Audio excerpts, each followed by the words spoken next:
Assalamu alaikum masu sauraro, barkamu da arzikin sake saduwa da ku a daidai wannan lokaci. Idan wannan ne zuwanku na farko to ku daure ku danna mana subscribe kuma ku danna alamar ƙararrawa.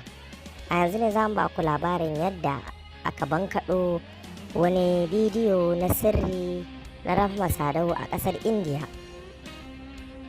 Yayin da ta tafi ƙasar Indiya wasu suna mata baraba, wasu kuma suna cewa bata kyauta ba.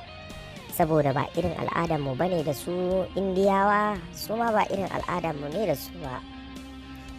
Kamar yadda kuka sani a fim ɗin Indiya dai kowa zai iya runguman kowa kuma za a iya yin komai ba tare da wani matsala ba. Amma sai dai a wannan ƙasa tamu ta Najeriya balle kuma ƙasar Hausa ba a yadda da irin wannan al'ada ba, saboda ya saɓawa addininmu, aƙidanmu da al'adarmu. To amma ita Rahma Sadau tana ganin kamar abin ci gaba ne ko ƙaƙa.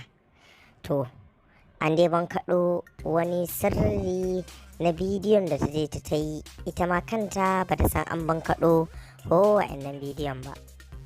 To masu sauraro ba tare da ɓata lokaci ba sai ku saurara ku kintsa domin ku kalli wannan bidiyo da za mu saka muku yanzu.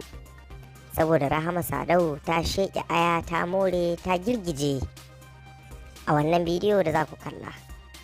To masu sauraro, kar ku manta ku danna mana subscribe kuma ku danna alaman ƙararrawa. Ga dai bidiyon nan sai ku kalla ba tare da wani ɓata lokaci ba. Mun gode.